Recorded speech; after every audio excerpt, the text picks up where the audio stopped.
tekong nak ke dalam mulut. Nah. Dia gitu. Kita berhenti dah jadi kambing, kita jadi orang. InsyaAllah tahun ni jadi orang boleh? Apa? Boleh masa ni boleh belaka. Semangat belaka, merah tu bik orang tekuk. 2 hari nak ngundi, mari lewat kat rumah dah guana. Nak tolong tak kita? Kita tolong. Tak apa lah. Macam sokmo lah. Mampu pula kat ni. Ni masalah. Dah sungguh. Jangan cakap so. Al-Hafiz W15 ya tak jadi apa. 300 tengok podok. 12,000 jangan mata terus. Juta tinggal luar dalang Al-Hafiz. Dah mudah Al-Hafiz. 30 juzuk dalam dada. Rebah lagi. Jangan main dunia. Balaang bapak wali rebah dengan pitih. Lah kita bukan bapak wali, bapak kuali. Jangan cakap besar. Insya-Allah kita akan jadi manusia pula tahun ni. Kerana kalau kambing yang akan menyertai pilihan raya, kambing-kambing tidak akan memberi sokongan kepada orang yang akan mengenakan semula cukai itu. Betul tak? Betul tak? Kalau kambing ngundi, kambing tak kau. Tapi ni bodoh ada kambing. Bukan saja maknanya habis wang negara, wang rakyat, wang maknanya yang sepatut disalurkan pada jalan yang betul, tetapi kemurkaan daripada Allah. Kalau setakat habis pitik, setakat rugi saja boleh tahan kira. Tapi murka Allah dengan Allah turunkan bermacam-macam malapetaka sebagai tanda daripada dekat kiamat. Kenapa manusia nampak memandang akan orang yang menjanjikan keduniaan lebih daripada orang yang menjanjikan akhirat? Kerana manusia itu sendiri sudah lupa kepada akhirat. Kalau kita akhirat lebih mahal daripada dunia dalam jiwa kita, maka kita tagihkan janji-janji akhirat. Kita nak janji-janji akhirat. Kita tidak heran janji-janji kemewahan dunia. Sebagaimana para sahabat yang sanggup berhijrah, meninggalkan kampung, tinggal lamang, tinggal anak, tinggal pok, tinggal bini, tinggal kedai, tinggal kebun, kerana nak bersama Allah dan Rasul. Dah kita tak payah tinggal kebun, tak tinggal bini, tak tinggal kambing itik. Cuma kita bersama dengan Islam pada masa susah dan masa senang. Bukan kerana tok guru, bukan kerana ulama, bukan kerana parti, bukan kerana apa. Lillahi rabbil alamin. Kerana Allah, kita adalah hamba Allah.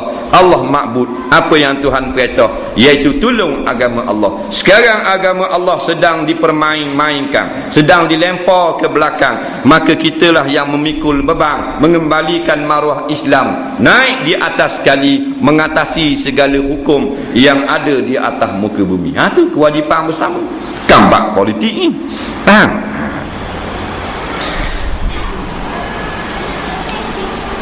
Setuju belaka dah dalam jabatan nak buat tazkirah, nak jemput penceramah seorang, nak siap ngesurat apa-apa semua.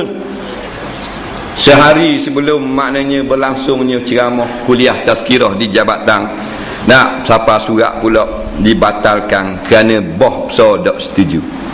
Ni biasa ni. Ni maknanya dilantik orang yang tak suka acara-acara agama dibuat di pejabat-pejabat. Ni banyak berlaku. Orang lain setuju belaka dah. Gawat takbir ke apa semua ke, setuju belaka dah. Pengarah tak suka, pengarah tak benar, ada. Sepatutnya kita dilantik sebagai majikan, orang yang paling berkuasa dalam jabatan, dalam satu tempat pekerjaan. Maka kita gunakan kuasa kita itu untuk mengembangkan Islam. Dah aku boh kan, aku nak buat kuliah seminggu 4 kali, peduli apa orang lain. Kita ambil kesempatan untuk menyalurkan ilmu kepada orang jahil.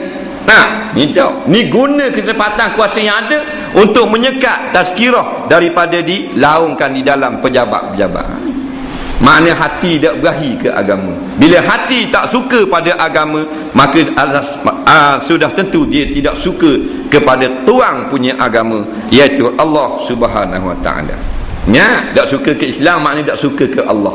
Tak suka ke Allah, duduk duana, jadi wahulu lagi dalam api neraka. Atas api, bawah api, depan api, kiri api, belakang api. Nah, tak ada masa dah nak sejuk. La yazuku fiha bardan wala syaraba. Tidak akan lagi berjumpa dengan sejuk di dalam neraka, tak ada. Ni sedap lagi muskat tamu wiawat, membatalkan kuliah, membatalkan ucapan-ucapan sambutan-sambutan agama dalam pejabatmu, besar, muduk laikong Akhirat tak ada barda, tak ada sejuk, tak ada ekong dah, duduk dalam api lagi. Duduk dalam bara api tu. Tak. Wala syaraba, tak ada minuman tu. Dah benda minuman ada, illa hamiman wa ghassaqa, melainkan air panas yang memecahkan tali perut. Apa? Batu kita guna segala kelengkapan yang Tuhan beri kepada kita, tolong Islam. Allah beri kita ada tanah, kita beri guna buat ceramah. Allah beri kita ada rumah, kita panggil orang benar buat satu-satu kebajikan dalam rumah kita. Allah beri kita kereta, kita guna kereta buat akut orang, buat pergi kat dengar. Guna segala-galanya untuk tolong Islam. Faham?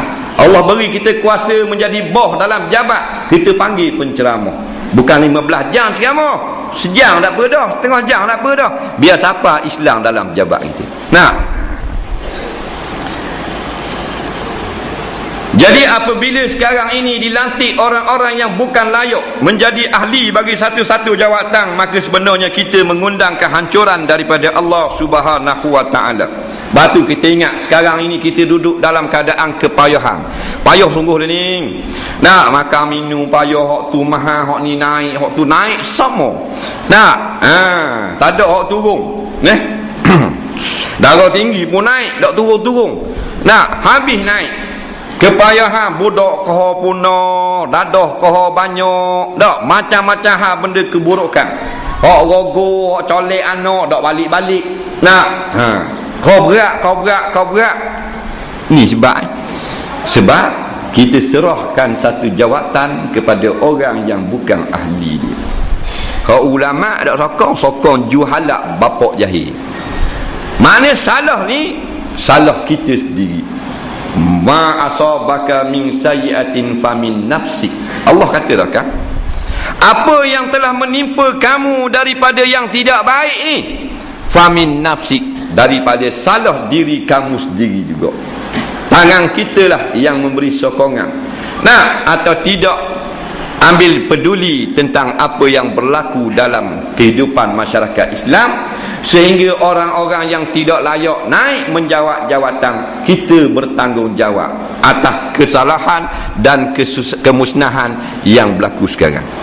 Nah, sekarang hak buang anak, hak rogo, hak zina, hak buka aurat, hak darah hara, hak judi pagi petang siang malam, pelanggaran hukum pakat tinggal semayang, kita sikit-sikit seorang tanggungjawab.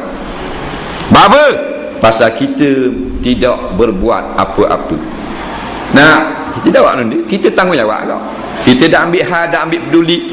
Nah, anak orang maknanya berzina bagi petang, kita tak susah. Nah, itu bukan sikap orang Islam. Dan bila kita nak susah, anak kita baru susah.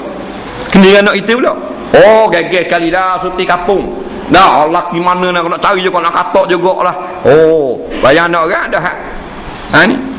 Nah, sikap ke masing-masing mementingkan dirinya sahaja.